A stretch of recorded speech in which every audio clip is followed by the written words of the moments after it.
That looming fiscal cliff is serious business, with taxes set to rise on all Americans starting January 1st, along with massive budget cuts, all of which could push the economy back into a recession. On Friday, President Obama and congressional leaders sat down to start negotiations about how to avoid that cliff and came out sounding optimistic. And I believe that we can do this and avert the fiscal cliff that's right in front of us today. They've already been through it before. So on Friday, I went to the Capitol to ask House Democratic leader Nancy Pelosi how realistic it is that we'll get a deal done. Leader Pelosi, you all came out of the meeting with the president sounding pretty optimistic, pretty confident. But you've been there before. You said in July of 2011, you called your talks with the GOP about a grand bargain constructive, saying you were optimistic that we can find a place where we can come together. Obviously, those talks failed. So what's changed, and why do you believe this optimism after this meeting? That was then.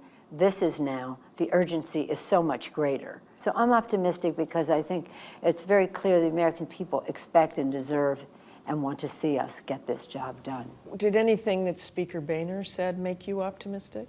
Was it just that urgency that you're talking about? Well, it was the urgency, but I think that the spirit at the table was one of everybody wants to make the best effort to get this done.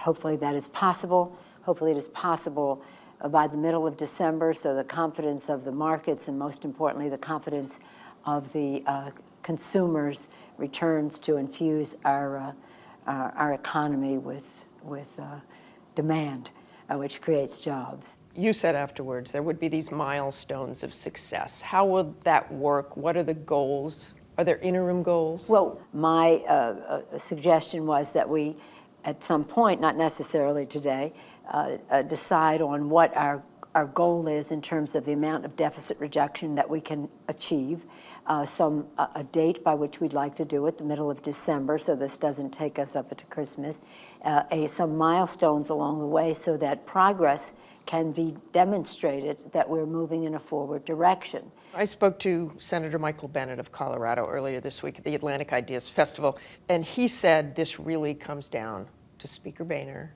and President Obama. So what do you see your role? Well, we have to have the votes in order for something to pass. I think Speaker Boehner and Mitch McConnell and Senator Reid and I would all agree that we have to have something that will pass both houses that the president will sign. And so, really what is important is getting the job done. Well, let's talk about the details. The focus does seem to be on the revenue side of this. Your side is insisting on tax rate increases. But have you seen any indication that the Republicans are open to raising rates?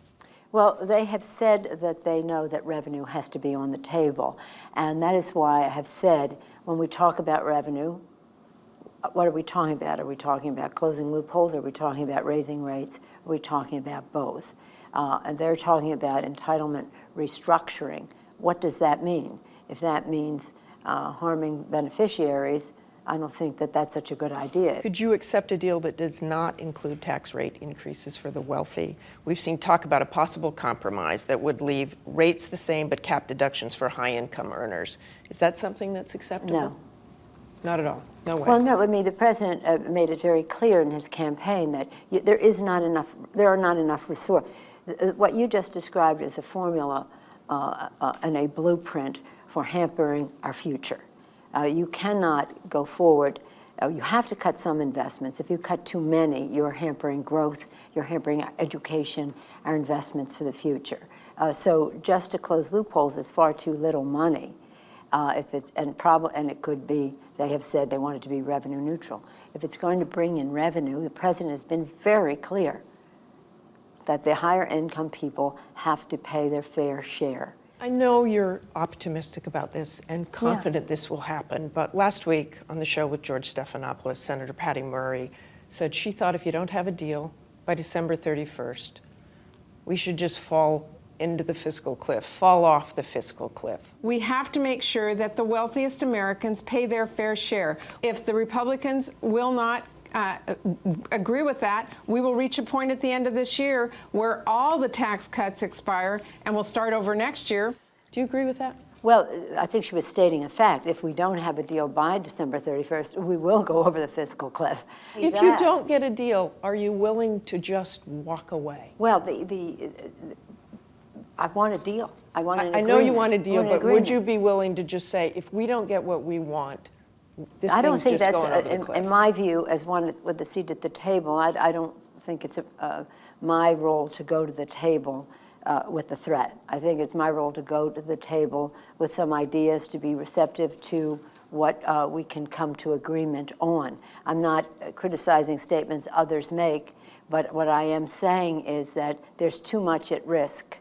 And even if you went over the cliff for 1 month and then corrected it, you would still have a loss of GDP. I think you said in September, you said categorically the country can't go over the cliff. Absolutely. I completely, look. You agree with yourself. Yeah, I agree with myself. I do. And I quote myself from time to time as well.